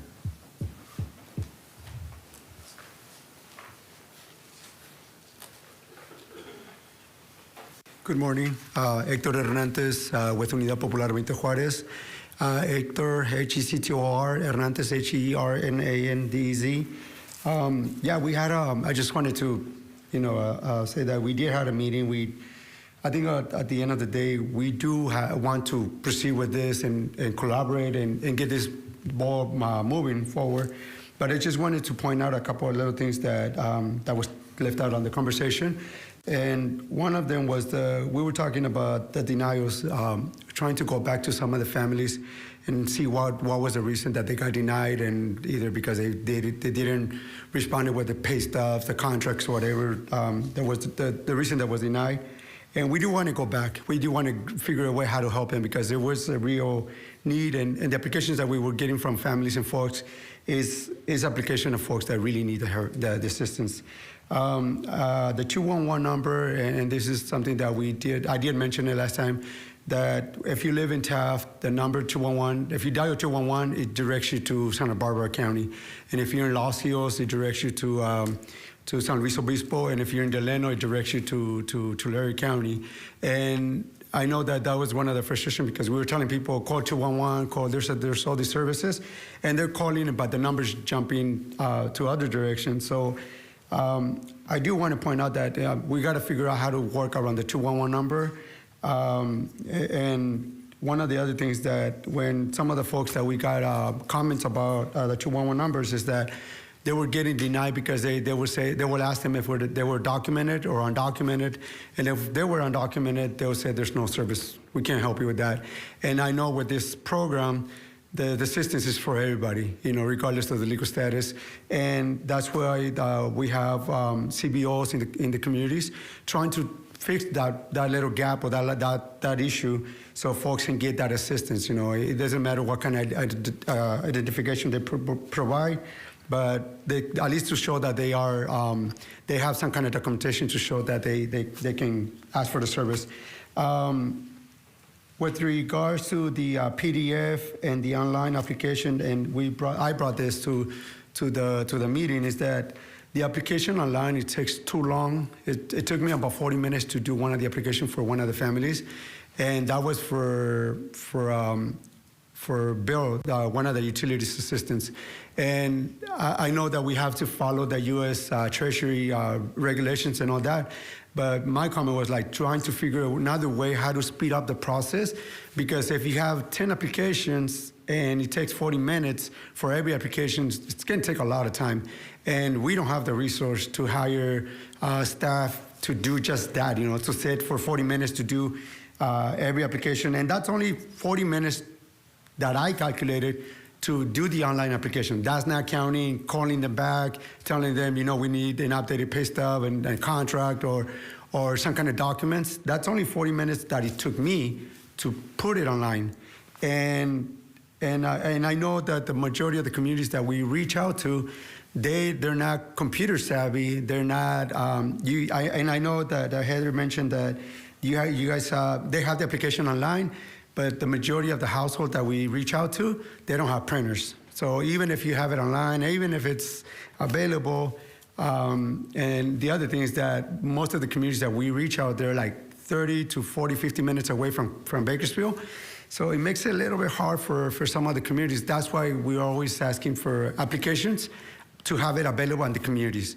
Like, for example, if we're in Taft, in Bottom Willow, or Arvin, or Lamont, we have the applications on site. So people don't have to drive to Bakersfield because they don't have a printer, or go look for somebody that has a printer that can print this application. So that's where the CBO's roles coming to be a really important part of this program. Not only with this program, but with other programs too, but because we're doing the direct communication in the actual communities. We don't have, we have staff in Arvin, Lamont, Taft, Bakersfield, Bottom Willows, and other areas. And those folks have the applications online. They have the questions and answers on the spot. And that, with regards to the application event, that's one of the additional things that we were talking about, having housing authorities to be present. So if people have additional questions that we don't have an answer for, they can answer it on the spot. And then one of the other things that we did talk about was the unlawful detention.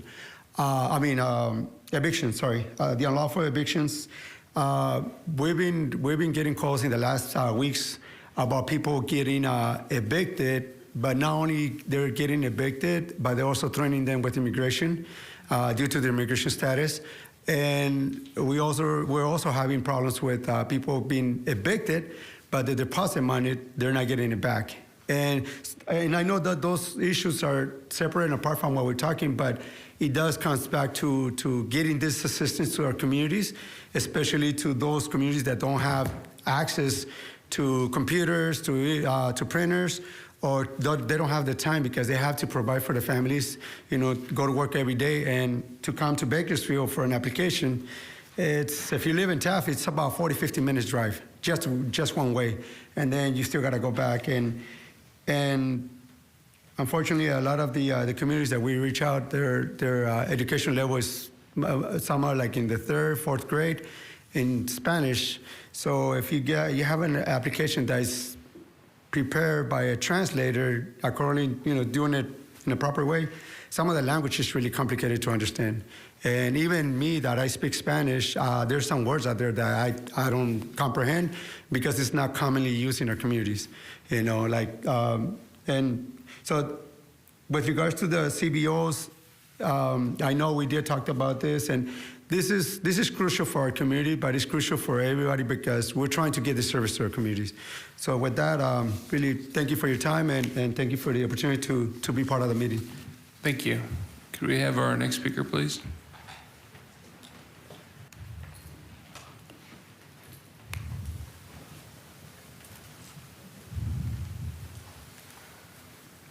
Good morning, Chairman, Board of Supervisors. Jeremy Tobias, CEO of Community Action Partnership of Kern. I just wanted to get up and applaud the Housing Authority and the county staff and planning department on trying to make this work. We're all in on this. We think it's a great idea. We want to move. We have a separate pool of money, this ESG money, Emergency Solutions Grant. It's separate from the money that Heather was talking about. I think it's just over $3 million. And it's a separate little rental program we're running and whatnot. And I think without too much stress, we can move some of that funding over to helping almost kind of like an ombudsman type program where we'll be doing the applicants that are denied or having a problem with their applications, and we'll help shepherd those through the process. So we think it's a great idea. We're all in on it, and we're here to support the project. So thank you. Thank you. We have our next speaker, please. You can hire a marriage counselor, whatever it takes to get these folks in the same room and on the same page. Thank you. Good morning, Chairman, Board of Supervisors. My name is Arlena Waller, and I am with the MLK Community Initiative. And I'm also here to really thank the Housing Authority for being forward thinking in an area that none of us has ever been in before, having to navigate such a heavy load on top of their load is mind-blowing. We serve a lot of the residents that need this assistance. in an urgent manner. But what I have found is that being on the ground and hearing the residents' concerns, we've been able to take them back through our partnership and get an immediate answer that we can take to the residents. What we have found is that it does take us about 30 minutes per application to help, because we're dealing with a different demographic, and they should have that time and that support to complete this application. This is a stressful time for them. And so through the partnership and the resources, we've been able to have trusted messengers on the ground helping these residents. We were brought a little late to the party, but we absolutely have turned it up because the residents that we reach had not been reached in a way that has been impactful for them. I think this next phase is critically important because you have those who are working in partnership with the Housing Authority who truly care about this community. So they're gonna put the extra time and the attention that's needed to complete these applications. And I think that is a win for all of our communities. I think it is critically important in this process that we all give grace across the board to those who need it and to those who are trying to bring the resources to them. And so that is what my experience has been with the Housing Authority, is they really have tried to be a partner. But as you know, as Supervisor Perez said, we don't always get all the messages. It depends on where we are in the line. But if we can be committed to the betterment of our community through shared experiences and processes, I will give not just the Housing Authority, but the county and the city credit. I have had the opportunity to serve as a thought leader at a lot of tables during this pandemic, and I will kudos a lot of trying to undo systems that have held people back. And sometimes doing things the way we've always done them is systematic. And so I believe that is something that I know that Heather and Mr. Pels have been trying to do through conversation. How do we undo this system and allow this money to get to them as soon as possible? So it is a process. Even through us, when we're getting calls and concerns, because of our direct conversation, we're able to tell those who we are charged to support about the processes. And once people understand the processes, then they can really stay in that seat and wait. It may take 30 days, it may take 45 days, but here's an additional resource. And so I think this is effective. I think we all have to put our elbows in and lean in together and find solutions and not necessarily problems, and we really can help our community. And we're glad to be a part of it. Thank you.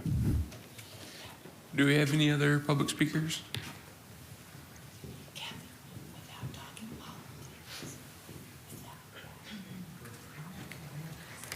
Good morning, Emma de la Rosa, Policy Advocate with Leadership Council.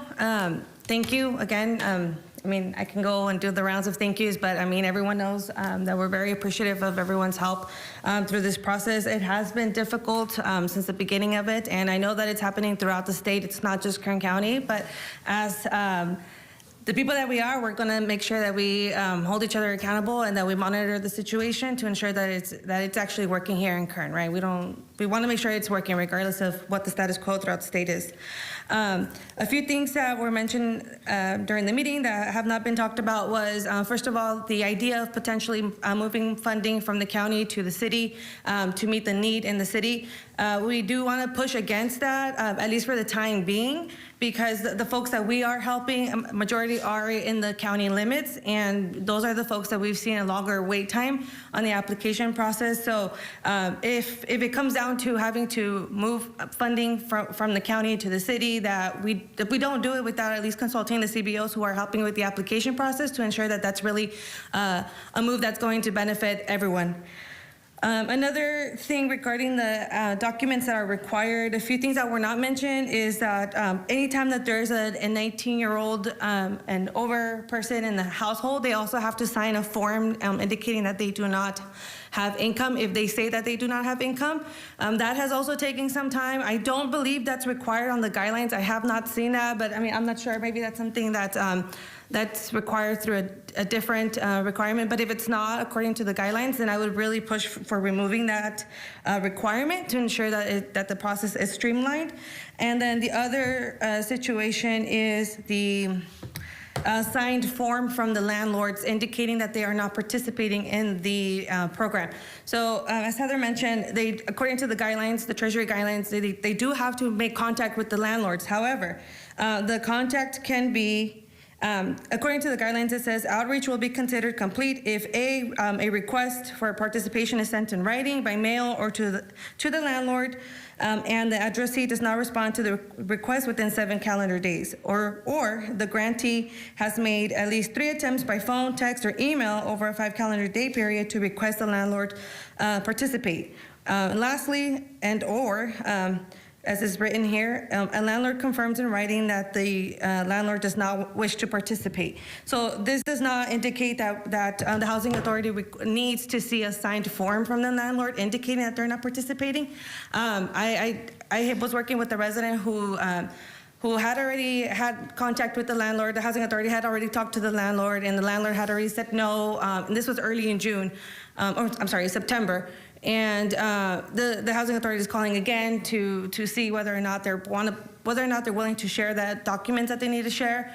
And again, the landlord said no. The landlord already talked to the staff, and she said no. And I believe that the Housing Authority is requiring the signed form from the landlord. According to the guidelines, it's not required. So again, that would be another one of our recommendations, is to remove that written signed form to make sure that the process is streamlined. Or maybe if you feel more comfortable getting the signed form, starting with the form from the very beginning, so that those 7 days is not in addition to the other 5 days that the Housing Authority staff were trying to call and email the landlord. I hope that makes sense. We're just trying to find the shortest amount of time that's required according to the guidelines to streamline the process. So many things, sorry. Okay, I think that is all I had here. Again, thank you. We do appreciate it, and this is something that's impacting residents, so I do appreciate everyone's attention to the matter. And the Housing Authority has been great and super responsive from the very beginning, so we're very happy to see that. And sorry, I do remember one thing. We also talked about adding the staff's email and number onto the letters anytime that there's a letter sent to the tenant, to make sure that the tenant knows who to contact or who their caseworker is. I'm not sure if that's something that will be added. Okay. So again, that's going to help us whenever we need to make contact with the Housing Authority to know who to direct our calls and our emails to. All right. Thank you so much. I appreciate it. I have a question. Never would discourage you from coming down here. I hope you know that. Why isn't this conversation happening directly with the Housing Authority? I'm just curious. Yeah, we were having conversations with the Housing Authority. The reason why we did come the last... I get all that, but today, because it sounds to me like you guys are moving in the right direction. We're not dealing with the details. No, but as representatives to the community, we just want to make sure, at least I want to make sure that you are aware of what we discussed. And a few things that were not in the presentation, I wanted clarity on whether or not there are going to be changes moving forward. Got it. Again, you're down here all the time. I think that's great because you're giving us, real information. The idea, of course, in why we want this to happen at the staff level is because you guys should be able to pick up the phone or text each. You should be, friends essentially, or at least acquaintances in the community enough so you could say, look, this is my duty, that's your duty. We may not even like each other. I text people, half the people I text in a day don't like me at all, right? And the list is growing. I'm going to keep texting though, so I'm just going to do my job. You get my point. I get your point. So I noticed that very loud laugh, Arlena. I would take that as affirmation. I love you, darling. I love it. Okay, so you get my draft. In terms of the recommendations, we just hope that we have your support, and also supporting that recommendation of removing certain documents that are not required through the guidelines, again, to streamline the process. We understand that there's a need to do fraud prevention and all that stuff, but the guidelines are very straightforward and do allow that flexibility. So I'm sharing that with you in hopes that you support those recommendations. Thank you. Thank you for everything you're doing, sincerely. Thank you. Supervisor Maggard. Thank you, Mr. Chairman. Ms. Kimmel, could I ask one more question about numbers? $21 million, 3,300 households, that's about $6,600 per household. That's roughly the number you gave. If I added up correctly, there's about 57 million remaining. Is that money going to go largely to those same 3,300 households who have a longer period of time they couldn't make their rent? Or how many more households do you think are going to come into the mix? Yeah, that's a great question. So when I talk about our obligated amount, that's the number of applications that are in process that we haven't reached a payment for. So I take the number of denials, I look at the number of applications that have been processed, come up with a success rate, which is roughly around 90%. And then I apply that to all the applications that are in the system being worked on. So when somebody applies, they tell us how much their rent is and how many months they're behind. So our system actually calculates an aggregated amount of prospective payments for that household if it's approved. So we take that amount, we hold it back, not really hold it back, but reserve it for these applications in process. So out of the about $30 million for the county, out of that ERA1 funding, we have almost all of it obligated. So the payments haven't actually gone out the door yet, but we have the applications in the system that are in various stages of being processed that those funds are spoken for. So how many households do you think at the end of the day will have been benefited, assisted through this program? So you're putting my memory to test, Supervisor Maggard. The last time I looked at the data, which was last Thursday, I think we had in the county about 2,400 applications that were in various stages of processing. Very good. So apparently some is going to the prior 3,300 and then another 2,400 families on top of that. So after the 3 months of assistance expires, they can reapply, we call it recertify, if they still need an additional assistance. They get put back into the application queue, kind of with all of the other applicants based on the date that they applied. So they don't get bumped ahead of new people, they just kind of come back in as they apply. We can pay an additional 3 months of assistance to them if they haven't reached that 15-month cap. So when they reapply, we look at how many months have we already assisted them, do they still have eligible assistance available, and if so, we'll pay another 3 months. We do have to re-income qualify them though. We have to make sure that they're still at that 80% of AMI level. Well, thank you. I don't begrudge any of that or any family that needs help. Let's help everyone we can until the last dollar. But if you don't measure it, you can't manage it. So thank you. Absolutely. Thank you. Any other members of the public wanting to speak on this? Any other questions or comments from the board? I just want to thank everybody involved, really. Thank you so much. I really appreciate this. This has been very productive and very helpful. Thank you. Thank you. Okay, and then, Madam Clerk, do we need a motion to receive and file on this one? Oh, great. Is there a motion? So moved. Second. Thank you. Please cast your votes. The motion is approved. All ayes. All right. So our next item is item 76 under the Treasurer Tax Collector's Office, and that is a proposed resolution to use and promote Easy Smart Pay as an option for property owners to pay secured property taxes in monthly installments. And I will send it over to Jordan Kaufman for that report. Thank you, and good morning, Mr. Chairman, members of the board. Jordan Kaufman, Kern County Treasurer Tax Collector. So the item before you, as you said, is a resolution to use and promote Easy Smart Pay as an option for property owners to pay secured property taxes in monthly installments. And normally I would keep an item like this on consent. However, I did want to just take the opportunity to very briefly tell you a couple of highlights that are very positive about this proposal. So first and foremost, if your board approves it, it's a great additional option for property tax payers to pay their taxes. Every year, my office receives requests from taxpayers to pay their property taxes in monthly installments. And up until now, unfortunately, the answer has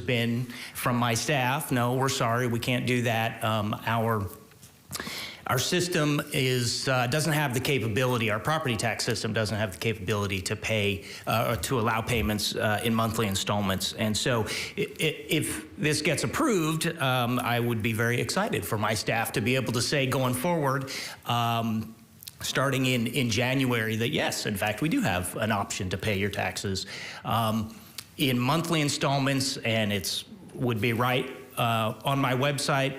And with a couple of clicks, you can set up a monthly installment plan on your credit card or debit card. The other thing, very briefly, I wanted to highlight is the partnership to bring Easy Smart Pay to the county, and that is a partnership with CSAC Finance Corporation. So Easy Smart Pay is a third-party provider, but they're overseen by the CSAC Finance Corporation, which of course is associated with CSAC, that you guys are very involved with. And so, yeah, absolutely. They actually provide a lot of different programs that are useful to counties. This one really fills a gap that is there for not just Kern County, but really treasurer tax collectors up and down the state that have older systems that can't accommodate monthly payments. So this is a great opportunity to partner with CSAC Finance Corporation to provide that service to Kern County.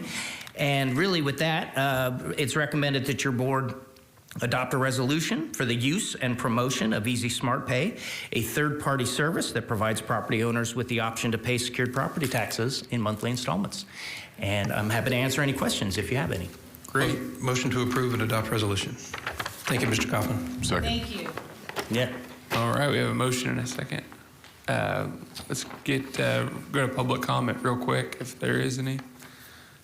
I'm not seeing any, so we have a motion and a second. Please cast your votes.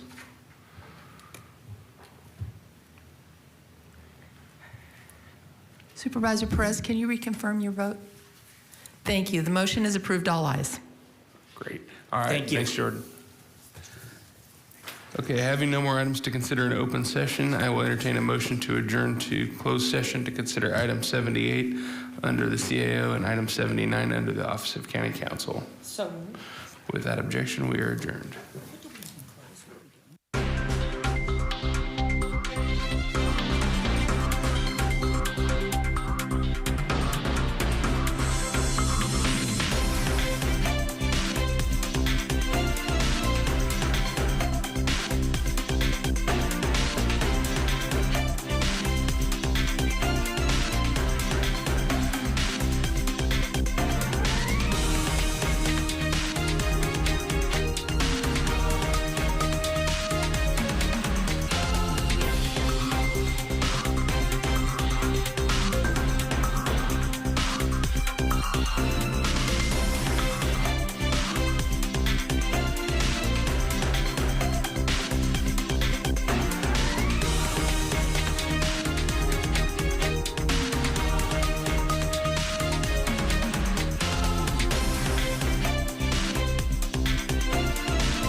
Explore your opportunities.